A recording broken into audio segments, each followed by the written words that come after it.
বাংলাদেশ আমার শেষ বাংলাদেশ, জীবন বাংলাদেশ আমার মরণ বাংলাদেশ। আমাদের ভাষা আন্দোলন,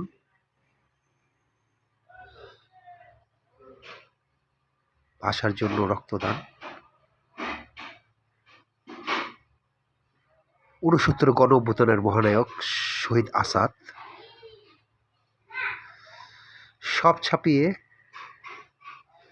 মহান মুক্তিযুদ্ধ, মহাবিজয়, লাখো শহীদের রক্ত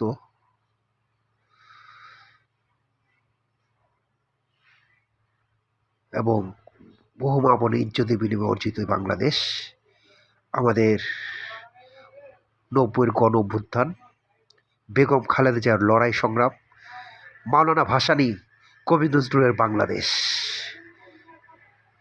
শহীদ রাষ্ট্রপতি জিয়াউর রহমানের বাংলাদেশ, জুলাই বিপ্লব, মুগ্ধ আবু সাইদ সহ হাজারো ছাত্র জনতার রক্তে গড়া আমাদের গণতন্ত্র, বিপ্লব, স্বাধীনতার সার্বভৌমত্ব, মহান মুক্তিযুদ্ধের পর ১৪ই ডিসেম্বর শহীদ বুদ্ধিজীবীদের হত্যা, তাদের রক্তে রঞ্জিত রায়েরবাগ বধ্যভূমি কালের সাক্ষী হয়ে দাঁড়িয়ে আছে, তাদের স্মৃতি বিজড়িত এই কবর, পাশাপাশি বহু বুদ্ধিজীবী এবং শহীদগণ শুয়ে আছে এই রায়েরবাগ বুদ্ধিজীবী কবরস্থানে। আপনাদের তার অংশবিশেষ দেখাচ্ছি। কি নির্মম, কি নৃশংসভাবে হত্যা করেছিল রাজাকাররা। এখন আপনাদের কাছে প্রশ্ন, ভোট কাকে দেবেন? বাংলাদেশ কারা গড়বে? কারা বাংলাদেশকে এগিয়ে নিয়ে যাবে আধুনিক থেকে আধুনিক পথে? উন্নয়নের অব্যাহত ধারা, গণতন্ত্র, জনগণের অধিকার, মানবতা, মানবাধিকার, দুর্নীতি, ক্ষুধা, দারিদ্র্যমুক্ত বাংলাদেশ কারা গড়বে? কালের সাক্ষী হয়ে দেখুন, এই রাজাকাররা এখানে বুদ্ধিজীবীদের হত্যা করে উল্লাস করেছিল। আপনারা দেখতে পাচ্ছেন দাঁড়িয়ে আছে রায়েরবাগ বধ্যভূমিটি, আমাদের বারবার স্মরণ করিয়ে দিয়ে যাচ্ছে এই রাজাকারদেরকে ক্ষমা নাই, যুদ্ধাপরাধীদের বিচার চাই। তাই আপনাদের সবাইকে দেখাচ্ছি, সচেতন হন। আগামীর বাংলাদেশের নেতৃত্ব কারা দিবে এখনই সিদ্ধান্ত নিন। বাংলাদেশটা আমাদের, বহু রক্তের বিনিময়ে অর্জিত আমাদের বাংলাদেশ, মহান স্বাধীনতা, সার্বভৌম মুক্তিযুদ্ধ, স্বৈরাচার বিরোধী আন্দোলন, ফ্যাসিস্ট মুক্ত বাংলাদেশ গড়ার পিছনে আমাদের বহু ছাত্র জনতা জীবন দিয়ে গেছেন। কালের সাক্ষী দিচ্ছে এই রায়ের বাজার বধ্যভূমিটি। তাই আমরা নতুন করে ফ্যাসিবাদ, রাজাকার, স্বৈরাচার, দুর্নীতিবাজ রাষ্ট্র গড়ব। শহীদ রাষ্ট্রপতি জিয়াউর রহমানের স্বপ্নটাকে পূরণ করব। রণাঙ্গনে, মাঠে, ময়দানে, উন্নয়নে, দেশ ও জনতার কল্যাণে কাজ করে গিয়েছেন আমাদের শহীদ রাষ্ট্রপতি জিয়াউর রহমান। পাশে ছিলেন আমাদের মহান নেত্রী বেগম খালেদা জিয়া। উনিও আমাদের মাঝ থেকে চলে গিয়েছেন, তবে ওনার চিহ্ন রেখে গিয়েছেন, ওনার অভিব্যক্তি রেখে গেছেন আমাদের দেশনায়ক জনাব তারেক রহমান।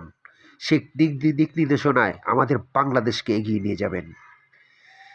17টি বছর প্রবাস জীবনে উনি দুঃখে দুঃখে বাংলাদেশের জন্য কেঁদেছেন, তবে নেতৃত্বতা দিয়ে গেছেন আগামী বাংলাদেশের।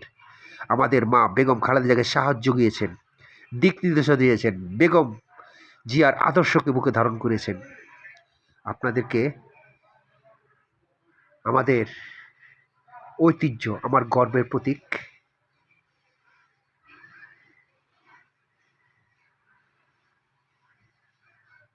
জিয়া পরিবারের সদস্যদের দেখতে পাচ্ছেন, আমাদের মা বেগম খালেদা জিয়াকে দেখতে পাচ্ছেন। লড়াই সংগ্রামের এক মূর্ত প্রতিচ্ছবি আমাদের দেশনায়ক তারেক রহমান। ওনার হাতকে শক্তিশালী করুন।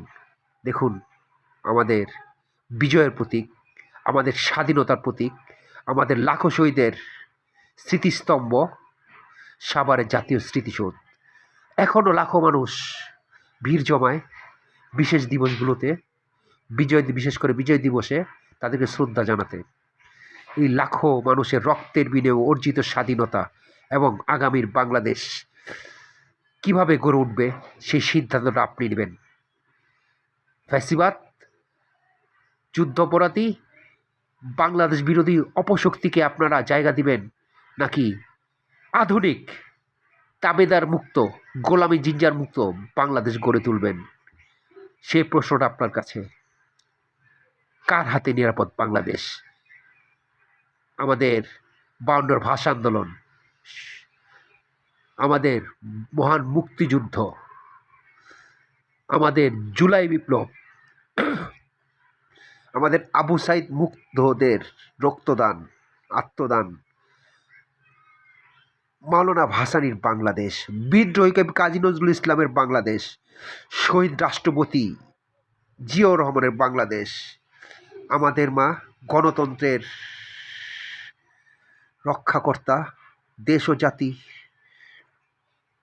নেত্রী বেগম খালেদা জিয়ার বাংলাদেশ, 52 ভাষা আন্দোলনের ছাত্র জনতার বাংলাদেশ, 69-এ শহীদ আসাদদের বাংলাদেশ, 71-এ বীর মুক্তিযোদ্ধাদের বাংলাদেশ, রণাঙ্গনে শহীদ রাষ্ট্রপতি মহান স্বাধীনতার ঘোষক জিয়াউর রহমানের বাংলাদেশ, আমাদের আগামীর বাংলাদেশ করার স্বপ্নদ্রষ্টা বেগম খালেদা জিয়ার বাংলাদেশ। আমাদের দেশমাতা তার আত্মত্যাগ বৃথা যেতে পারে না। ওনার দেখিয়ে যাওয়া পথেই আমরা বাংলাদেশকে এগিয়ে নিব। ধানের শেষের প্রতীকে ভোট দিয়ে ওনারকে জানান দেব, আপনি ঘুমান, আমরা আছি। আগামী বাংলাদেশ জনাব তারেক রহমান নেতৃত্বে গড়ে উঠবে, এই প্রত্যাশাটাই করছি। সিদ্ধান্ত আপনাদের, ভোট কাকে দিবেন এই প্রত্যাশায় জনতার কণ্ঠস্বর থেকে কাউসার আহমেদ।